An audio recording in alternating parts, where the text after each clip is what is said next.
Dwayne dropped his new album June. So we've been following Dwayne for years. I couldn't tell you, probably 2021. 2021. 2021 is when See, the first record came out. see. Mm-hmm. Great record.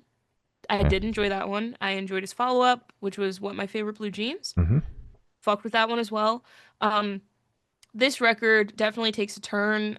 We were talking about it before. I really don't want to steal your flow, so I'm gonna let you say what you said about his approach and his evolution. So I'm not just stealing your shit, and then you're like, "Well, you just took everything I said." Credit where credit is due, brother. Well, thank you. I would have just taken it and been like, Gloria and I talked about this. I'm going to take her words now. She's a fucking liar. But yeah, we were chatting about this ahead of time because we were just kind of going over the list and everything, and we were like, oh, new Dwayne, what'd you think? We typically don't do that, but we did. And I really have appreciated his artistic evolution. Like Glory said, we've been following along since the beginning. Got a little attention when Waterparks took Dwayne out on tour. That's when we became aware of him. And then we followed along with Perfume, which features Austin Knight, and then Stains, which has that record, has that song on that record.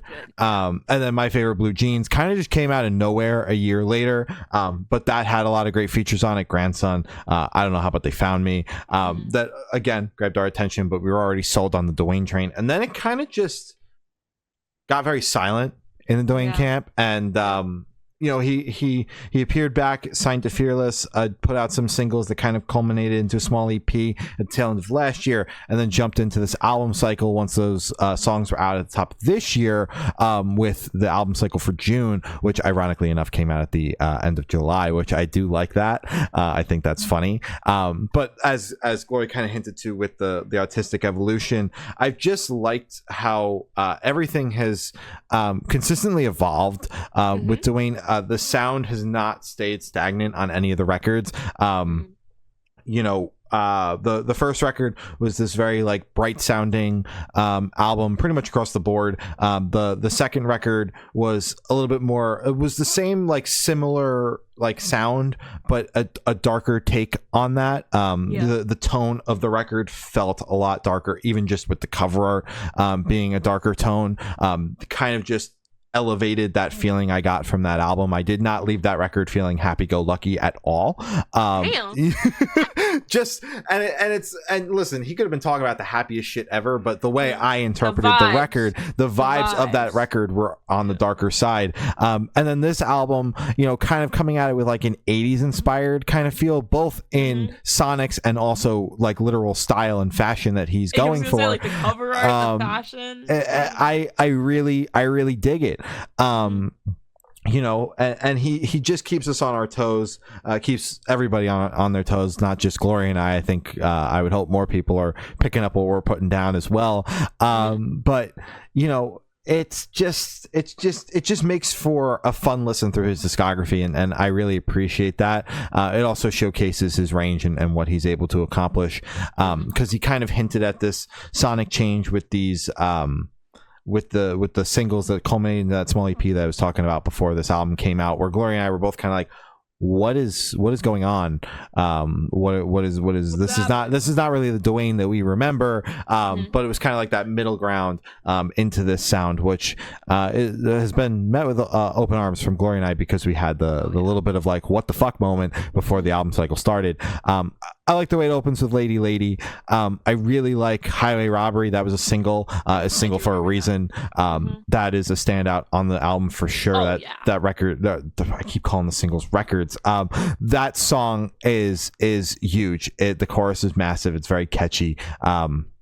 Forever featuring I Don't Know How But They Found Me, second time with Dallin and I Don't Know How But They Found Me on a Dwayne record, second album in a row, and I'm not complaining, because I think that them as a pairing just works so well, and this is yet again another standout song on the record. I also think Prize Fight is very, very strong, and What Does He Really Know? I like those three songs right there. That's my favorite portion of the record. But I just think that overall this is a really solid, really catchy album, and Dwayne really pulled off this aesthetic and style for sure. Absolutely. I mean, I think it fits his overall vibe. I think it fits his style. The world and the auditory world that he's creating with this is so fucking fun. I love the topics of some of these tracks. I mean, it's very kind of like there are a lot of love tracks on here, which makes me very happy. I don't know. I just the feature with I don't know how but they found me is definitely my favorite track because I feel like Dallin, his vocals in this kind of category, this genre, this era is the best possible thing to fucking happen. And I have been praying for him to return to this genre, but he hasn't since their debut EP. Come home. We love that you're going and trying to. This is where you belong. Please, your voice is perfect for this. Anyways, Shout out Gloom Division though, and Razzmatazz, a 1981 extended play. now you're onto something. Now you're onto something. Let's talk about that. I really enjoy Lady Lady. I really love What Does He Know? What does he really know? Fuck. I honestly, in the context of the album, I was hesitant with it when it first came out as a single. Highway Robbery, I fuck with the vibe. Mm-hmm. I'm picking up what he's I putting see it. down. Exactly, because, that's why it's very hard for me sometimes to, unless I'm incredibly, like, I know this artist's discography and I've already spent hours with their catalog, Don Broco, it's hard for me to review singles sometimes because it's like, this could be good, but in the two, three times that I listen to it, it's still not enough time. Mhm. I need to sit with the artist, not just this one song, but sit with the artist for like 10 minutes, then get to that track and then continue on. So it gives me like it's like a little taster palette. It's like, oh shit, okay, I liked that. Oh, we're moving on to something else. Well, I'm still thinking of this one, and then it's just hop, skipping and jumping. Fuck, Yeah. man.